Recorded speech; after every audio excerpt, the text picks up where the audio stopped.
നമസ്കാരം. NCTV വാർത്തകളിലേക്ക് സ്വാഗതം. ഞാൻ സിജി ജോസ്. ആദ്യം പ്രധാന വാർത്തകൾ.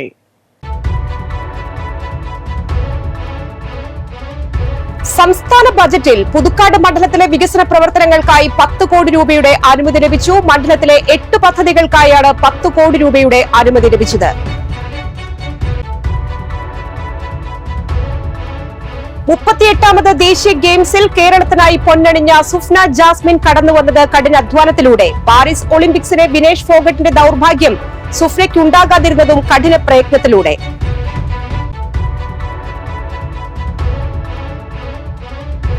മണ്ണംപേട്ടയിൽ നിയന്ത്രണം വിട്ട സൈക്കിൾ കാനയിലേക്ക് മറിഞ്ഞ് വിദ്യാർത്ഥികൾക്ക് പരിക്ക്.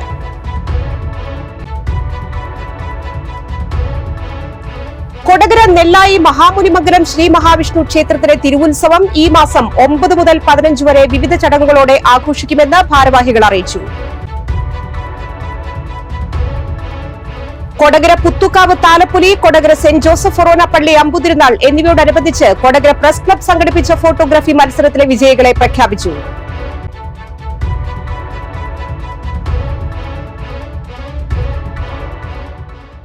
വാർത്തകൾ വിശദമായി. സംസ്ഥാന ബജറ്റിൽ പുതുക്കാട് മണ്ഡലത്തിൽ 10 കോടി രൂപയുടെ വികസന പ്രവർത്തികൾക്ക് അനുമതി ലഭിച്ചു. പുതുക്കാട് GVHS സ്കൂൾ പുതിയ കെട്ടിടത്തിനായി 1 കോടി രൂപ, തൃക്കൂർ മണലി റോഡ് നവീകരണത്തിന് 2.5 കോടി രൂപ, വല്ലച്ചിറ ഗ്രാമപഞ്ചായത്ത് ഗ്രൗണ്ട് സ്റ്റേഡിയത്തിന് 1 കോടി, Thrikkur government Sarvodaya higher secondary school ground നവീകരണത്തിന് 1 കോടി, കൊടകര ബ്ലോക്ക് പഞ്ചായത്ത് കുടുംബാരോഗ്യ കേന്ദ്രം മറ്റത്തൂർ കോടാലി IP ബ്ലോക്ക് നിർമ്മാണത്തിനായി 1 കോടി, ചിമ്മിനി ഇക്കോ ടൂറിസം പദ്ധതി 2ാം ഘട്ടത്തിനായി 1 കോടി, നെന്മണിക്കര ഗ്രാമപഞ്ചായത്ത് പാർപ്പിട സമുച്ചയ നിർമ്മാണ പ്രവൃത്തികൾക്കായി 50 ലക്ഷം രൂപ എന്നിങ്ങനെയാണ് അനുമതി ലഭിച്ചിട്ടുള്ളത്. സംസ്ഥാന ബജറ്റിൽ തൃശൂർ ജില്ലയെ ധനമന്ത്രി KN ബാലഗോപാൽ ഇട്ടാവട്ടത്തിൽ ഒതുക്കിയെന്ന് DCC vice president Joseph Tajet. 5 കോടി അനുവദിച്ച പൂരപ്പറമ്പ് സൗന്ദര്യവൽക്കരണവും 6 കോടി നൽകിയ പുത്തൂർ സുവോളജിക്കൽ പാർക്കും മാറ്റി നിർത്തിയാൽ പ്രത്യേകിച്ചൊരു ഫണ്ടും ജില്ലയിലെ വികസനത്തിന് ബജറ്റിൽ വകയിരുത്തിയിട്ടില്ല. സ്വാഭാവികമായി അടിസ്ഥാന വികസനത്തിന് നിയോജക മണ്ഡലങ്ങൾക്ക് ബജറ്റിൽ അനുവദിച്ച തുക മാത്രമാണ് 12 ഇടത് MLA-മാരും 2 മന്ത്രിയുമുള്ള തൃശൂരിന് അവകാശപ്പെടാനുള്ളതെന്ന് അദ്ദേഹം പറഞ്ഞു. ജില്ലയുടെ സമ്പദ്ഘടന ഉയർത്തുന്നതിനോ പുതിയ തൊഴിലവസരങ്ങൾ സൃഷ്ടിക്കുന്നതിനോ വേണ്ടിയുള്ള ഒന്നും തന്നെ ബജറ്റിലില്ല. പരമ്പരാഗത തൊഴിൽ മേഖലകൾ തൃശൂരിന് നഷ്ടപ്പെട്ടപ്പോൾ പുതിയതായി തൊഴിൽ നൽകാനായി ഒരു സംരംഭവും തൃശൂരിന് നൽകിയിട്ടില്ല. തൃശൂരിലെ ഗതാഗത കുരുക്കഴിക്കാൻ മേൽപ്പാലങ്ങൾ ഉൾപ്പെടെയുള്ള പ്രത്യേക പാക്കേജ് പ്രഖ്യാപിക്കാത്തത് തൃശൂരിന്റെ വികസനത്തെ കാര്യമായി ബാധിക്കുന്നതായി. ട്വിൻ സിറ്റിയായി വളർന്നുവരുന്ന തൃശൂർ ജില്ലയ്ക്ക് മാലിന്യ നിർമ്മാർജ്ജനത്തിന് ഒന്നും നീക്കിവച്ചിട്ടില്ല എന്നത് ജില്ലയെ പുതിയതാക്കി മാറ്റാൻ സർക്കാരിന് താൽപര്യമില്ല എന്നതിന്റെ തെളിവാണെന്ന് ജോസഫ് ടാജറ്റ് കൂട്ടിച്ചേർത്തു. തദ്ദേശ സ്ഥാപനങ്ങൾക്കുള്ള വിഹിതം വർദ്ധിപ്പിച്ചുവെന്ന് മന്ത്രി അവകാശപ്പെട്ടാലും ട്രഷറി നിബന്ധനകളും സമയബന്ധിതമായി ഫണ്ട് തരാത്തതിനാലും കാര്യമായ വികസനം ജില്ലയ്ക്കുണ്ടാകില്ല. കഴിഞ്ഞ സാമ്പത്തിക വർഷം 395 കോടി രൂപയാണ് ഇത്തരത്തിൽ ജില്ലയ്ക്ക് നഷ്ടമായത്. ചുരുക്കത്തിൽ ദീർഘവീക്ഷണമില്ലാതെ ജില്ലയെ തൃശൂർ പൂരപ്പറമ്പ് പോലെ വട്ടത്തിൽ ഒതുക്കിയ ബജറ്റായി പോയെന്ന് ജോസഫ് ടാജറ്റ് പറഞ്ഞു. പാരീസ് ഒളിമ്പിക്സിലെ വിനേഷ് ഫോഗട്ടിന്റെ ദൌർഭാഗ്യം സുഫ്നയ്ക്കുണ്ടായില്ല. പക്ഷേ 38ാമത് ദേശീയ ഗെയിംസിൽ കേരളത്തിനായി പൊന്നണിഞ്ഞ സുഫ്ന ജാസ്മിൻ കടന്നുവന്ന വഴികൾ അതികഠിനമായിരുന്നു. 38ാമത് ദേശീയ ഗെയിംസിലെ കേരളത്തിന്റെ ആദ്യ സ്വർണ്ണ മെഡൽ ജേതാവാണ് സുഫ്ന. ഇരിങ്ങാലക്കുട ക്രൈസ്റ്റ് കോളേജിലെ അവസാന വർഷ ബിരുദ വിദ്യാർത്ഥിനി. ആദ്യം കണ്ടിട്ടുള്ളവർ സുഫ്നയുടെ രൂപമാറ്റം പ്രത്യേകം ശ്രദ്ധിക്കും. പൊതുവെ നല്ല മുടിയുണ്ടായിരുന്ന, മുടി നന്നായി പരിചരിച്ചു പോന്നിരുന്ന താരത്തിന്റെ രൂപം ആകെ മാറിയിരിക്കുന്നു. 45 കിലോ വിഭാഗത്തിൽ മത്സരിക്കുന്ന സുഫ്ന ഭാരപരിശോധനയിൽ പരാജയപ്പെടാതിരിക്കാനാണ് ജീവന തുല്യം കാത്തുപോന്ന മുടി തോളറ്റം വെച്ച് വെട്ടിയൊതുക്കിയത്. രാവിലെ ഔദ്യോഗിക ഭാരപരിശോധനയ്ക്ക് മുൻപ് നോക്കിയപ്പോൾ 150 ഗ്രാം ഭാരം കൂടുതലുണ്ടെന്ന് കണ്ടെത്തിയതോടെയാണ് തന്റെ മുടി വെട്ടി ഭാരം നിജപ്പെടുത്താൻ സുഫ്ന ജാസ്മിൻ സമ്മതിച്ചത്. കഠിനമായ വർക്കൌട്ടിലൂടെയും ഭക്ഷണ നിയന്ത്രണത്തിലൂടെയും ഭാരം ക്രമപ്പെടുത്താനുള്ള നീക്കങ്ങൾ പോരാതെ വന്നപ്പോഴാണ് താരം മുടിയിലും കൈവച്ചത്. എന്തായാലും കഷ്ടപ്പാട് വെറുതെയായില്ല. സ്വർണ്ണ ജേതാവായ ശേഷം സുഫ്ന വെളിപ്പെടുത്തും വരെ ഈ കഷ്ടപ്പാടുകളുടെ പിന്നാമ്പുറ കഥകളൊന്നും പുറം ലോകം അറിഞ്ഞിരുന്നില്ല. കേരളം പ്രതീക്ഷയോടെ കാത്തിരുന്ന വനിതകളുടെ 45 കിലോഗ്രാം വിഭാഗം മത്സരത്തിൽ എതിരാളികളെ ബഹുദൂരം പിന്നിലാക്കി സുഫ്ന ജാസ്മിന്റെ നേട്ടത്തിന് കണ്ണീരിന്റെ നനവുണ്ട്. ഉത്തരാഖണ്ഡ് ദേശീയ ഗെയിംസിലെ കേരളത്തിന്റെ ആദ്യ സ്വർണത്തിനും. അത്ലറ്റിക്സിലൂടെയായിരുന്നു തുടക്കം. 8ാം ക്ലാസ്സിൽ പഠിക്കുമ്പോഴാണ് പോൾ വോൾട്ടിൽ മത്സരിച്ചു തുടങ്ങുന്നത്. അന്ന് സംസ്ഥാന തലത്തിൽ മത്സരിച്ചു. പിന്നീട് 17ാം വയസ്സിൽ ആദ്യമായി ഭാരോദ്വഹനത്തിലേക്ക്. ഗോവൻ ദേശീയ ഗെയിംസിൽ മത്സരിച്ചു. ഒക്ടോബറിൽ നടന്ന ദേശീയ സീനിയർ ചാമ്പ്യൻഷിപ്പിൽ റെക്കോർഡോടെ സ്വർണം. സ്പോർട്സ് കൗൺസിലിന്റെ ചിത്ര ചന്ദ്രമോഹനാണ് പരിശീലക. വരന്തരപ്പള്ളി പഞ്ചായത്ത് 6ാം വാർഡിൽ നടാംപാടം പരവരകത്ത് വീട്ടിൽ സലീമിന്റെയും ഖദീജയുടെയും മകളാണ്. തസ്ലീമ നസ്രിനും സുൽഫിയ ഷെറിനുമാണ് സഹോദരങ്ങൾ. ഇരിങ്ങാലക്കുട ക്രൈസ്റ്റ് കോളേജിൽ ഫങ്ഷണൽ ഇംഗ്ലീഷിൽ ബിരുദം നേടി സദേൺ റെയിൽവേയിൽ ജോലിയിൽ പ്രവേശിക്കാനിരിക്കുകയാണ് സുഫ്ന ജാസ്മിൻ എന്ന ഈ മിടുക്കി. മത്സരത്തിൽ സ്നാച്ചിൽ 3ാം ശ്രമത്തിൽ 72 കിലോ ഉയർത്തി എതിരാളികളെ പിന്നിലാക്കിയ സുഫ്ന ക്ലീൻ ആൻഡ് ജർക്കിൽ ആദ്യ ശ്രമത്തിൽ 87 കിലോ ഉയർത്തിയിരുന്നു. 2-3 ശ്രമങ്ങളിൽ 93 കിലോ ഉയർത്താൻ ശ്രമിച്ചെങ്കിലും പരാജയപ്പെടുകയായിരുന്നു. 3ാമത്തെ ശ്രമത്തിൽ താരം 93 കിലോ ഉയർത്തിയെങ്കിലും നോ ലിഫ്റ്റാണെന്ന് റഫറിമാർ വിധിക്കുകയായിരുന്നു. മൊത്തം 159 കിലോയാണ് സുഫ്ന ഉയർത്തിയത്. എന്ന് പറഞ്ഞാൽ ഞാൻ ഫസ്റ്റ് ബോഡി വെയിറ്റ് കൊടുക്കണ 9 മണിക്ക് എനിക്ക് ബോഡി വെയിറ്റ് കൊടുക്കാനുള്ള കൊടുക്കുന്ന സമയത്ത് എനിക്ക് 450 ഗ്രാം കൂടുതലായിരുന്നു. അങ്ങനെ കൂടുതലായപ്പോൾ ഞാൻ ബോഡിയിൽ മൊത്തം ബാമൊക്കെ ഇട്ട് കുറച്ചേരം ഓടി, അങ്ങനെ സ്വെറ്റായി കുറച്ച് പോയി, അങ്ങനെ കുറച്ചേരം ഗ്രൗണ്ടിലൊക്കെ ഓടി. അങ്ങനെ ഇതായപ്പോൾ വീണ്ടും ബോഡി വെയിറ്റ് കൊടുക്കാൻ പോയപ്പോൾ വീണ്ടും 150 ഗ്രാം കൂടുതൽ. എന്നിട്ട് വീണ്ടും കുറച്ചേരം ബാമിട്ടൊക്കെ ഓടി കഴിഞ്ഞപ്പോൾ പിന്നെ വീണ്ടും ഒരു 50 ഗ്രാം നമുക്ക് പുറത്ത് നോക്കാനുള്ള സ്ഥലമുണ്ട്. അവിടെ നോക്കുമ്പോൾ വീണ്ടും ഒരു 50 ഗ്രാം കൂടുതൽ. അങ്ങനെ ലാസ്റ്റ് ഓപ്ഷൻ ഇന്ന് ഹെയർ കട്ട് ചെയ്യുക. കാരണം അല്ലെങ്കിൽ എനിക്ക് ഇറങ്ങാൻ പറ്റൂല കോമ്പറ്റീഷൻ. 50 ഗ്രാം ആയാലും ഒരു 10 ഗ്രാം ആണെങ്കിലും കറക്റ്റ് ബോഡി ഇട്ടായാലും നമുക്ക് കോമ്പറ്റീഷൻ ഇറങ്ങാൻ പറ്റുള്ളൂ. അപ്പോൾ ലാസ്റ്റ് 10 മിനിറ്റ് കൊണ്ട് ഉണ്ടാവുള്ളൂ എനിക്ക് ഇനി ബോഡി വെയിറ്റ് കൊടുക്കാൻ.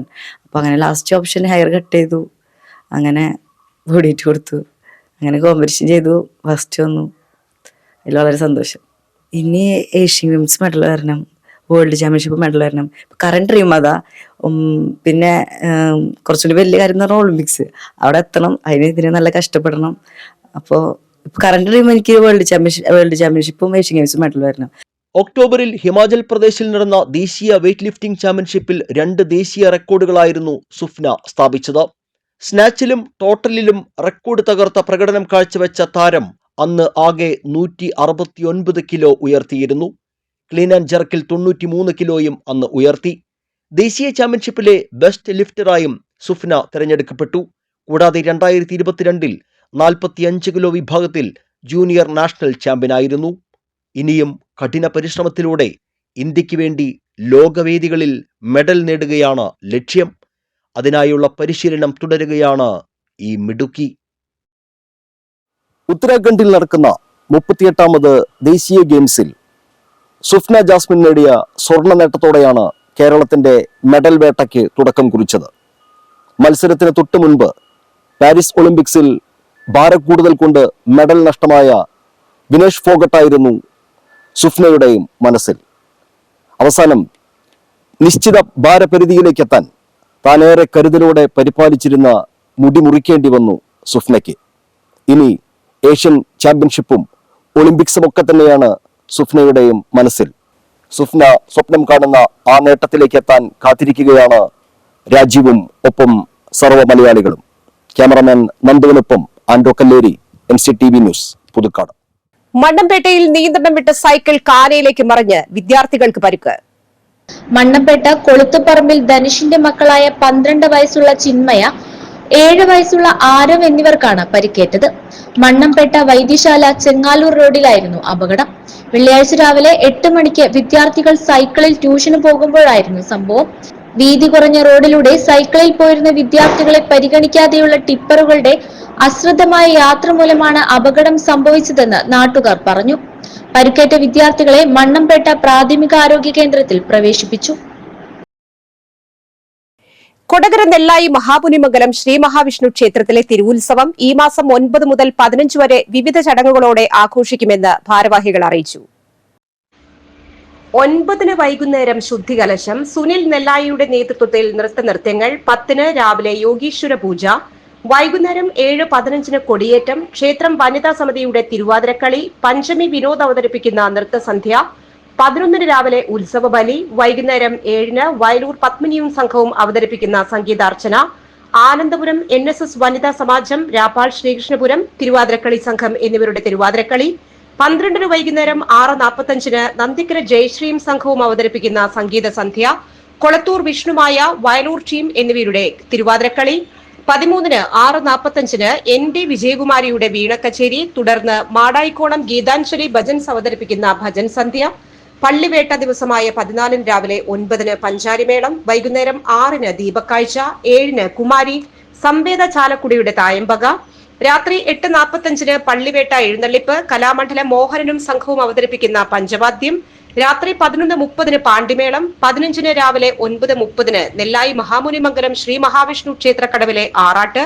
കൊടിക്കൽ പറ, കൊടിയിറക്കം, ആറാട്ടുബലി, അന്നദാനം എന്നിവയാണ് പരിപാടികൾ. വാർത്താ സമ്മേളനത്തിൽ ക്ഷേത്രസമിതി president MV Prasad, secretary NS Krishnan, convener NS Maheswaran, joint secretary Ramdas Vayalur എന്നിവർ പങ്കെടുത്തു.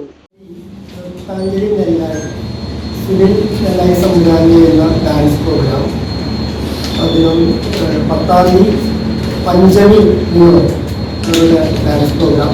ഇവരുടെ കലാക്ഷേത്രങ്ങളിലുള്ള സ്ഥാപനങ്ങളിൽ പഠിച്ചുള്ള ആളുകളാണ്. അതുപോലെ തന്നെ പള്ളിവേട്ട നാളിൽ വൈകുന്നേരം എല്ലാ വർഷവും നമ്മളവിടെ ദീപക്കാഴ്ചയുണ്ട്. അമ്പലത്തിൻ്റെ ഗേറ്റ് മുതൽ പള്ളിവേട്ട 6 വരെ നിലവിളക്ക് കുളത്തിൽ 100 ക്ഷേത്രത്തിലെ നിത്യധ്യാന ചടങ്ങുകൾ കൂടാതെ വിവിധ കലാപരിപാടികളോടുകൂടി ആണ് ഇക്കൊല്ലത്തെ ഉത്സവാഘോഷം നടത്തുന്നത്. ഇതിന് വേണ്ടതായ തക്കതായ ഒരു കവറേജ് മാധ്യമ സുഹൃത്തുക്കളെ നിങ്ങളുടെ പ്രതീക്ഷിക്കുന്നു. ഈ അമ്പലം 150 വർഷത്തിലേറെ പഴക്കമുള്ള നന്ദിനി നദിയുടെ തീരത്തുള്ള പുരാതന മഹാക്ഷേത്രമാണ്.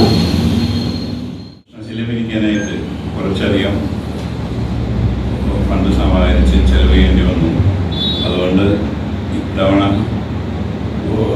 നാട്ടുകാരുടെ സ്വന്തം ആ ഭാഗത്തുള്ളവരുടെ മാത്രം കലാപരിപാടികൾ അല്ലെങ്കിൽ ഭക്തിസാന്ദ്രമായ ഭക്തിഗാനമേളയും മറ്റും നടത്താനാണ് തീരുമാനിച്ചിരിക്കുന്നത്. ഈ 9-ാം തീയതി ശുദ്ധികലശം നടത്തും. വൈകുന്നേരം 10-ാം തീയതി കൊടകര പുത്തുക്കാവ് താലപ്പൊലി, കൊടകര സെന്റ് ജോസഫ് ഫൊറോന പള്ളി അമ്പുതിരുനാൾ എന്നിവയോടനുബന്ധിച്ച് കൊടകര പ്രസ് ക്ലബ് സംഘടിപ്പിച്ച ഫോട്ടോഗ്രാഫി മത്സരത്തിലെ വിജയികളെ പ്രഖ്യാപിച്ചു. പുത്തുക്കാവ് ദേവീക്ഷേത്രത്തിലെ താലപ്പൊലി ആഘോഷവുമായി ബന്ധപ്പെട്ട ഫോട്ടോഗ്രാഫി മത്സരത്തിൽ സുരേഷ് ഐശ്വര്യ ചുങ്കാൽ 1-ാം സ്ഥാനം നേടി. VN സരീഷ് കൊടകര 2-ാം സ്ഥാനത്തിനും അഭിഷേക് കനകമല 3-ാം സ്ഥാനത്തിനും അർഹരായി. കൊടകര ഫൊറോന പള്ളി തിരുനാളുമായി ബന്ധപ്പെട്ട് നടത്തിയ ഫോട്ടോഗ്രാഫി മത്സരത്തിൽ രാജേഷ് അശോകൻ 3 മുറിയാണ് 1-ാം സ്ഥാനം നേടിയത്. സിനറ്റ് സേവ്യർ മനക്കുളങ്ങര, എൽവിൻ ആന്റണി ഒളരിക്കര എന്നിവർ 2ഉം 3ഉം സ്ഥാനം നേടി. സജീവ് വസതിനി, സുരേഷ് കിഴുത്താണി എന്നിവർ ചേർന്നാണ് സമ്മാനാർഹമായ ചിത്രങ്ങൾ തിരഞ്ഞെടുത്തത്. ഈ മാസം 16-ന് കൊടകര GLP സ്കൂളിൽ സംഘടിപ്പിക്കുന്ന ചടങ്ങിൽ വിജയികൾക്ക് ക്യാഷ് അവാർഡും പ്രശസ്തി പത്രവും സമ്മാനിക്കുമെന്ന് പ്രസ് ക്ലബ് ഭാരവാഹികളായ K പ്രസാദ്, TG അജോ, ഡിനോ കൈനാടത്ത് എന്നിവർ അറിയിച്ചു. ചാലക്കുടി രണ്ടുകൈയിൽ നിന്നും 600 ലിറ്റർ വാഷും വാറ്റ് ഉപകരണങ്ങളും പിടികൂടി. രണ്ടുകൈ വനമേഖലയിലുള്ള 3 കിലോമീറ്റർ ദൂരെ ഉൾക്കാട്ടിൽ തേനട്ടാം പാറയിൽ നിന്നാണ് വാഷ് പിടികൂടിയത്. ചാലക്കുടി എക്സൈസ് റേഞ്ച് ഓഫീസിന്റെയും ചായ്പൻകുഴി ഫോറസ്റ്റ് സ്റ്റേഷന്റെയും സംയുക്ത ആഭിമുഖ്യത്തിലായിരുന്നു അന്വേഷണം. മലയോര പ്രദേശത്ത് വിവിധ ഉത്സവ ആഘോഷങ്ങൾക്കും വിവാഹ പാർട്ടികൾക്കും ലിറ്ററിന് 1500 രൂപ നിരക്കിൽ വിവിധ വാറ്റുകാർ കൊടുക്കുന്നതായി രഹസ്യവിവരത്തിന്റെ അടിസ്ഥാനത്തിലാണ് സംയുക്ത റെയ്ഡ് സംഘടിപ്പിച്ചത്. Chalakudy excise assistant inspector KK Raju, Chalakudy assistant excise inspector Jaison Jose, Chaipankuzhi beat forest officer Ranjith, civil excise ഓഫീസർമാരായ അനൂപ് ദാസ്, അനീഷ് ചന്ദ്രൻ, മുഹമ്മദ് ഷാൻ എന്നിവർ സംഘത്തിൽ ഉണ്ടായിരുന്നു. ചാലക്കുടി എക്സൈസ് റേഞ്ച് ഓഫീസിൻ്റെയും പരിയാരം ഫോറസ്റ്റ് റേഞ്ച് ഓഫീസിൻ്റെ കീഴിലുള്ള കൊന്നക്കുഴി ഫോറസ്റ്റ് സ്റ്റേഷൻ്റെ പരിധിയിലുള്ള ഉൾക്കാട്ടിൽ നിന്ന് ഏകദേശം 600 ലിറ്റർ വാഷാണ് നമുക്ക് ലഭ്യമായിട്ടുള്ളത്. നല്ല ഇനം വിവിധ ഫ്രൂട്ട്സുകളും അതുപോലെ തന്നെ കരിമ്പിൻ ചണ്ടികൾ, അതുപോലെ പൂങ്കുല എന്നിവ ചേർത്ത വിവിധ പാത്രങ്ങളായ ഏകദേശം 600 ലിറ്റർ വാഷ് വാറ്റാനായിട്ട് പാകപ്പെടുത്തി വെച്ചിരിക്കുന്ന നിലയിലാണ് കണ്ടത്. തിരുവനന്തപുരത്ത് നിന്നും കാണാതായ പോലീസ് ഉദ്യോഗസ്ഥനെ തൃശൂരിലെ ലോഡ്ജിൽ തൂങ്ങി മരിച്ച നിലയിൽ കണ്ടെത്തി. കൊല്ലം ഏഴുകോൺ സ്വദേശി 49 വയസ്സുള്ള MS മഹീഷ് രാജാണ് മരിച്ചത്. തിരുവനന്തപുരം DHQവിൽ സീനിയർ സിവിൽ പോലീസ് ഓഫീസറായി ജോലി ചെയ്തു വരികയാണ് മഹീഷിനെ കാണാതായത്. പിന്നീട് വെള്ളിയാഴ്ച ചെട്ടിയങ്ങാടിയിലെ ലോഡ്ജിൽ തൂങ്ങി മരിച്ച നിലയിൽ കണ്ടെത്തുകയായിരുന്നു. 2 ദിവസം മുൻപാണ് ലോഡ്ജിൽ മഹീഷ് രാജ് മുറിയെടുത്തത്. റൂം വെക്കേറ്റ് ചെയ്യേണ്ട സമയമായിട്ടും കാണാതായപ്പോൾ നടത്തിയ പരിശോധനയിലാണ് മരിച്ച നിലയിൽ കണ്ടെത്തിയത്.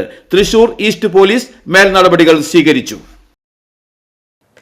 കുപ്രസിദ്ധ ഗുണ്ട കുറ്റിച്ചിറ കൂർക്കുമറ്റം പള്ളത്തേരി വീട്ടിൽ 32 വയസ്സുള്ള മനുവിനെ കാപ്പ ചുമത്തി 3 മാസത്തേക്ക് നാടുകടത്തി. മനു വെള്ളിക്കുളങ്ങര പോലീസ് സ്റ്റേഷനിൽ 5ഉം ചാലക്കുടി പോലീസ് സ്റ്റേഷനിൽ ഒരു ദേഹോപദ്രവ കേസും അടക്കം 6 ക്രിമിനൽ കേസിലെ പ്രതിയാണ്. തൃശൂർ റൂറൽ ജില്ലാ പോലീസ് മേധാവി B Krishnakumar IPS, Thrissur range DIG Harishankar IPS, Vellikulangara police inspector K Krishnan, senior civil police ഓഫീസർമാരായ PT ഡേവിസ്, ബിജിഷ്, സ്റ്റീഫൻ എന്നിവർ കാപ്പ ചുമത്തുന്നതിൽ പ്രധാന പങ്കുവഹിച്ചു. ദേശീയ ഗെയിംസിൽ വനിതകളുടെ ഭാരോദ്വഹനത്തിൽ കേരളത്തിനു വേണ്ടി സ്വർണം നേടിയ സുഫ്ന ജാസ്മിനെ നാഷണൽ യൂത്ത് പ്രോജക്ടിന്റെ നേതൃത്വത്തിൽ ആദരിച്ചു. ജില്ലാ chairman VS Sajeer Babu, PM Riyas, Ashiq Pulikkanni, Nisha Rajesh, Pranav Prince, Ansar എന്നിവർ സന്നിഹിതരായി. പുതുക്കാട് പെരുമറത്ത് ശ്രീ വിഷ്ണുമായ കുട്ടിച്ചാത്തൻ സ്വാമിയുടെ ക്ഷേത്രത്തിലെ തിറവെള്ളാട്ട് ശനിയും ഞായറും ആഘോഷിക്കും. ശനിയാഴ്ച രാവിലെ 8-ന് തിറമണ്ണാർക്ക് വരവേൽപ്പ്, 9:30-ന് കളമെഴുത്ത്, 10:30-ന് പഞ്ചാരിമേളം, 11:30-ന് പ്രസാദ ഊട്ട്, ഉച്ചതിരിഞ്ഞ് 3-ന് പണിക്കരച്ചൻ നൃത്തം, വൈകിട്ട് 5-ന് കളമെഴുത്ത്, 6:30-ന് മേജർ സെറ്റ് പഞ്ചവാദ്യം, വൈകിട്ട് 7-ന് ദീപാരാധന, 7:30-ന് പ്രസാദ ഊട്ട്, 8:30-ന് തിറപ്പുറപ്പാട്, 10-ന് പാനച്ചാട്ടം, 10:15-ന് ഇരട്ട തായമ്പക, ഞായറാഴ്ച അർദ്ധരാത്രി 12-ന് ഓട്ടംതുള്ളൽ, 12:15-ന് കളത്തിൽ പൂജ, 1:45-ന് തിറയാട്ടം, 3:05-ന് ഗുരുതി, 3:15-ന് വിഷ്ണുമായ സ്വാമിയുടെ കൽപ്പനയും പ്രസാദ വിതരണവും, 5-ന് ശ്രീകോവിലിലേക്ക് തിരിച്ചെഴുന്നള്ളിപ്പ്, 5:30-ന് കളമെഴുത്തുപാട്ട്, 7:30-ന് തിറമണ്ണാർക്ക് യാത്രയയപ്പ്. ആഘോഷ പരിപാടിയോടനുബന്ധിച്ച് ക്ഷേത്രം മഠാധിപതി PK സെൽവരാജ് ഗാനരചന നിർവഹിച്ച ഭക്തിഗീതം ആലപിച്ച ചലച്ചിത്ര പിന്നണി ഗായിക വൈക്കം വിജയലക്ഷ്മിക്ക് പെരുമറത്ത് ശ്രീ വിഷ്ണുമായ സ്വാമി സംഗീത പുരസ്കാരം നൽകി ആദരിക്കും. തിറവെള്ളാട്ട് മഹോത്സവത്തിൽ പങ്കെടുക്കുന്ന വാദ്യ കുലപതികൾക്കും സംഗീത സംവിധായകനും പുരസ്കാരങ്ങൾ നൽകി ആദരിക്കും. പാലപ്പിള്ളി ഓത്തനാട് ശിവക്ഷേത്രത്തിലെ പ്രതിഷ്ഠാദിന മഹോത്സവം ശനിയാഴ്ച ആഘോഷിക്കുന്നു. രാവിലെ 5-ന് ഗണപതി ഹോമം, 6:30-ന് ഉഷപൂജ, ശീവേലി, കലശാഭിഷേകം, 10-ന് ശ്രീഭൂതബലി, ഉച്ചയ്ക്ക് 12 മുതൽ 1 മണി വരെ കാവടി, ഉച്ചതിരിഞ്ഞ് 3-ന് ശീവേലി, വൈകിട്ട് 6-ന് ദീപാരാധന, പൂമൂടൽ, ഗുരുതി, രാത്രി 11:30-ന് ശേഷം 1 മണിവരെ കാവടി, തുടർന്ന് കൊടിയിറക്കം. ഗുരുവായൂർ ആധ്യാത്മിക പഠന കേന്ദ്രത്തിന്റെ രക്ഷാധികാരി ആചാര്യൻ സ്വാമി കൃഷ്ണാനന്ദ സരസ്വതിയുടെ കാർമ്മികത്വത്തിൽ പറപ്പൂക്കര ശ്രീ സുബ്രഹ്മണ്യ സ്വാമി ക്ഷേത്ര പ്രതിഷ്ഠയ്ക്കനുസരിച്ച് സുബ്രഹ്മണ്യ സഹസ്രനാമാർച്ചന, ശിവാനന്ദ ലഹരി അർച്ചന, സൗന്ദര്യ ലഹരി അർച്ചന, ഹ്രസ്വനാരായണീയം, ഹ്രസ്വദേവി നാരായണീയം, ആരതി എന്നിവ നടത്തും. ക്ഷേത്രദർശനം 2025-ന്റെ ഭാഗമായി ഞായറാഴ്ച രാവിലെ 7 മണി മുതൽ ഉച്ചയ്ക്ക് 12:30 വരെയാണ് ചടങ്ങ് നടത്തുന്നത്. ഇനി കാണാം ഇൻഫോടോക്ക്.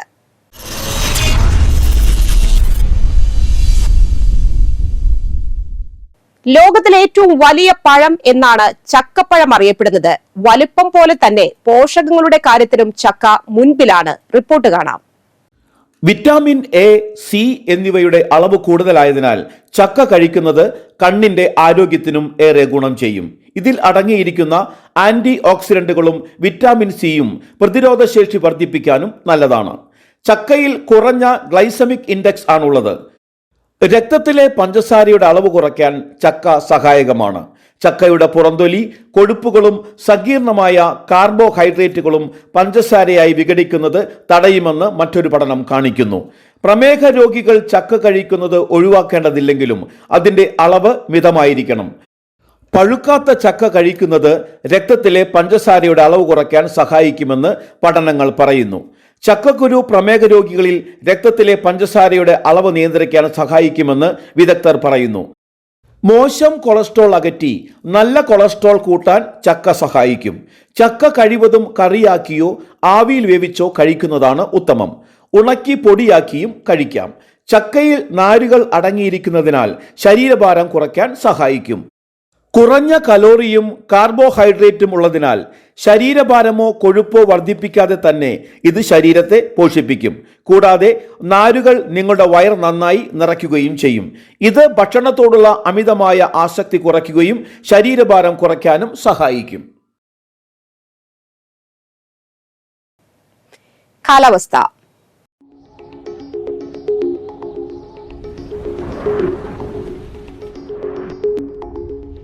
കൂടിയ ചൂട് 33 ഡിഗ്രി സെൽഷ്യസ്, കുറഞ്ഞ ചൂട് 22 ഡിഗ്രി സെൽഷ്യസ്. വരന്തരപ്പള്ളി പഞ്ചായത്തിലെ എല്ലാ വനിതാ പ്രവർത്തനങ്ങളും ജാഗ്രതാ സമിതി, GRCകൾ തുടങ്ങിയ സംവിധാനങ്ങളെ ഏകോപിപ്പിക്കുന്നതിനും ഫെസിലിറ്റേറ്റ് ചെയ്യുന്നതിനുമായി women studies, gender studies, social work, psychology, sociology എന്നീ വിഷയങ്ങളിൽ ഏതെങ്കിലും ഒന്നിൽ ബിരുദാനന്തര ബിരുദമുള്ളവരിൽ നിന്ന് കമ്മ്യൂണിറ്റി വിമൻ ഫെസിലിറ്റേറ്റർ തസ്തികയിലേക്ക് അപേക്ഷ ക്ഷണിക്കുന്നു. ഫെബ്രുവരി 14 വൈകിട്ട് 5 മുൻപായി സർട്ടിഫിക്കറ്റുകളുടെ കോപ്പി സഹിതം വരന്തരപ്പള്ളി പഞ്ചായത്ത് ICDS സൂപ്പർവൈസർക്ക് അപേക്ഷ നൽകണം.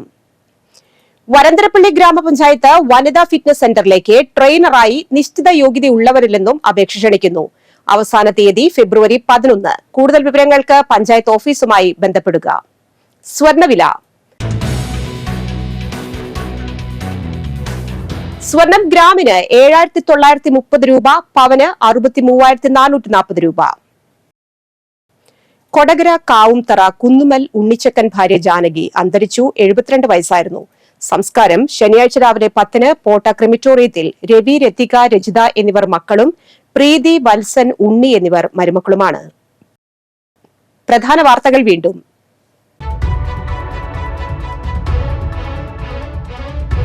സംസ്ഥാന ബജറ്റിൽ പുതുക്കാട് മണ്ഡലത്തിലെ വികസന പ്രവർത്തനങ്ങൾക്കായി 10 കോടി രൂപയുടെ അനുമതി ലഭിച്ചു. മണ്ഡലത്തിലെ 8 പദ്ധതികൾക്കായാണ് 10 കോടി രൂപയുടെ അനുമതി ലഭിച്ചത്.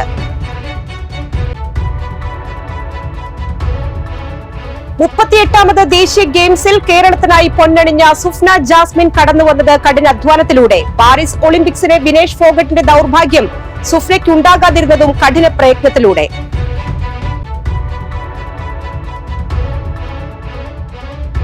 മണ്ണംപേട്ടയിൽ നിയന്ത്രണം വിട്ട സൈക്കിൾ കാനയിലേക്ക് മറിഞ്ഞ് വിദ്യാർത്ഥികൾക്ക് പരിക്ക്.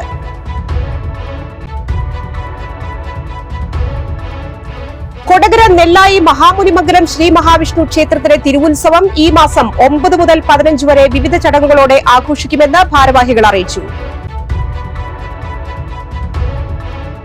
കൊടകര പുത്തുക്കാവ് താലപ്പൊലി, കൊടകര സെന്റ് ജോസഫ് ഫൊറോന പള്ളി അമ്പുതിരുന്നാൾ എന്നിവയോടനുബന്ധിച്ച് കൊടകര പ്രസ് ക്ലബ് സംഘടിപ്പിച്ച ഫോട്ടോഗ്രാഫി മത്സരത്തിലെ വിജയികളെ പ്രഖ്യാപിച്ചു.